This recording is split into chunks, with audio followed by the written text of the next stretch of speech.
Hey there, in this video we're taking a look at rationalizing denominators, but in the case that we're dealing with imaginary denominators. So to review what it means to rationalize a denominator, basically if we have a fraction that has a square root in the denominator, we don't want to leave that square root in the denominator, but what we can do to move that into the numerator is we are allowed to multiply by the same square root as we have in the denominator, as long as we do that to both the numerator and denominator. When we multiply the same square root times itself, by definition of the square root, that just equals the number that we have underneath the radical. So this fraction would simplify to 3 times the square root of 5 over 5. Well, how does this work if we're dealing with an imaginary denominator? Remember that this imaginary unit I really does represent a type of root. I is the principal root of -1. So if we had, instead of 3 over the square root of 5, something like 3 over I, this I is a type of square root that we want to move out of the denominator. So we can multiply by I in the denominator and multiply by I in the numerator. And one of the properties of I, sort of the defining property of I, is that I times I squared, is equal to -1. So this I times I gives us -1 in the denominator, and we still have 3I in the numerator. We could simplify this fraction a bit more because anything divided by -1 is just itself, but with the sign switched. So this equals -3i. So now let's look at some more examples where we've got fractions that have an imaginary unit in the denominator. The method in each of these is to multiply times I in the numerator and denominator. So let's start with this first example here. We'll multiply times I on the top and the bottom. And anytime we have 2 copies of I multiplied together, that equals -1. So now our denominator is -2 times -1, and our numerator is 4I. -2 times -1 gives us +2, so we have 4I over +2. And whenever we're dealing with fractions, it's always good practice to check at the end if it's possible to simplify. In this case, the fraction 4 over 2 reduces to the fraction 2 over 1, so we can write this as 2 times I over 1, or just 2I. In this next example, we got to multiply times I in the numerator and denominator. So that gives us 5I in the numerator and 7I squared in the denominator, but I squared is the same as -1, so this is really 5I over 7 times -1. And 7 times -1 gives us -7, so we have 5I over -7. Now there are many different ways we could write this fraction. You could just leave that negative in the denominator of your fraction, or we could put that negative sign in front of the entire fraction, because a positive divided by a negative makes our entire fraction into a negative. So the most common way that we would write this is probably the entire fraction being -5I over 7. But we could also have written this as -5I in the numerator, all divided by 7. All of those expressions are equivalent. And in this case, there's nothing we can simplify because 5 and 7 do not share any common factors.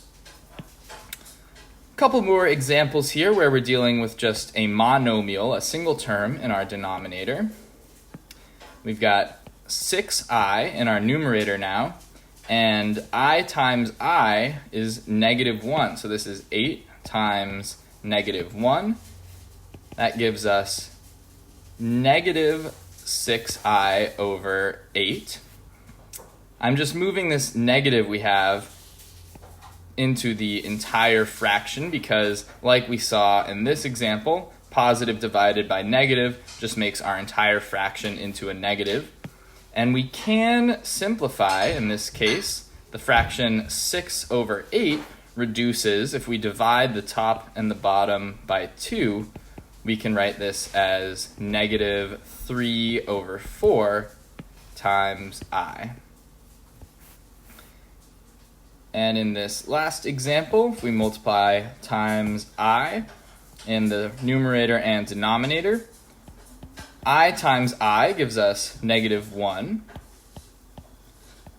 We have 5I in the numerator, and negative 4 times negative 1 gives us positive 4. So now we've got positive 5I over 4.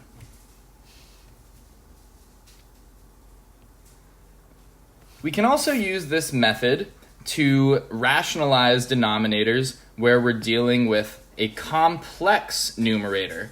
Remember that complex numbers are numbers of the form a plus bi, so these numbers contain both a real component and an imaginary component. But the method to rationalize is still the same. We need to multiply times I into the numerator and denominator. What's different here is now we're multiplying I times more than one term. So we need to distribute that I to both of these terms here. That will give us 5I minus 8I squared, because we have I times I there, all over 4I squared. If we have just a single power of I on its own, like we have with this 5, that cannot be simplified any further. But anytime we have I squared, we want to turn that into negative 1. So we have now 5I minus 8 times negative 1 all over 4 times negative 1. Negative times a negative gives us a positive, so this becomes 5I plus 8 all over positive times negative gives us negative 4. And it's convention when we're writing complex numbers to write the real portion first. So probably more commonly would see this written as 8, the real portion of our numerator, and then plus 5I all over negative 4. Dividing by a negative in the bottom of our fraction, is going to cause both of the terms in the numerator to become negative. So another way that we could write this is negative 8 minus 5I all over positive 4. So I want to continue on another screen so we've got a little bit more space, and just so I can clarify one more time that point about the negative in the bottom of a fraction.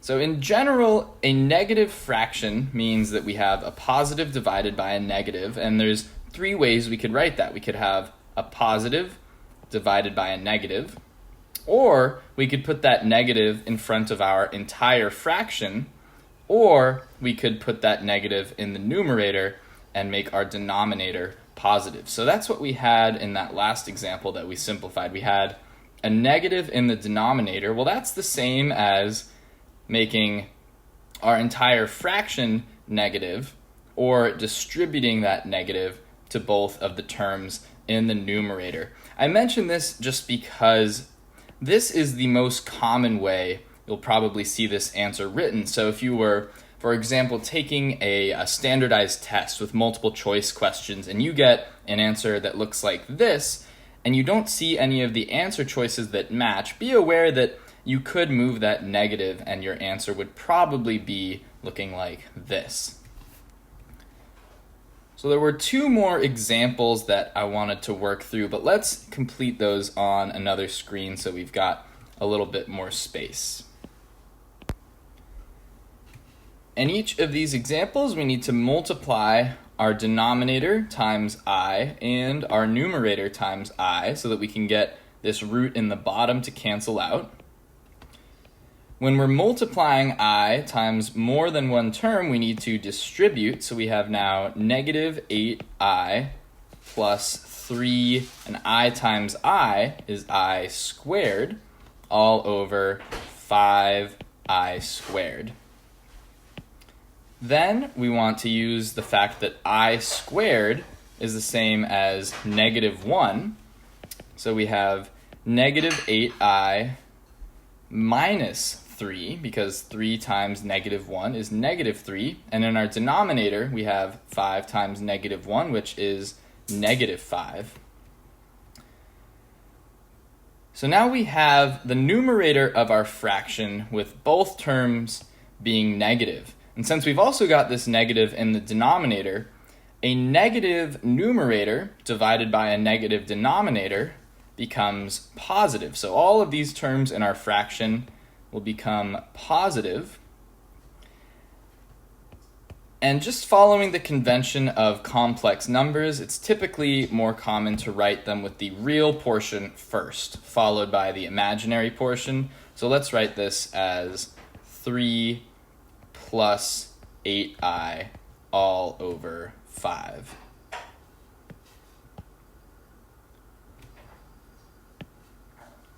One more example here. We'll multiply times I in the numerator and denominator. We know that I times I is equal to I squared, which is equal to negative 1. So that turns our denominator into 4 times negative 1, which is negative 4.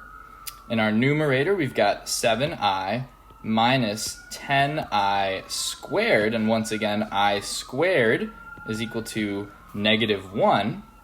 So negative 10 times negative 1 gives us positive 10.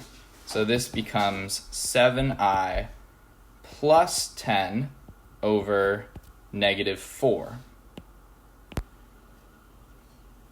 We could leave that negative in the bottom of our fraction, but it's more customary to move that into the numerator. So this would give us negative 7I minus 10 over 4.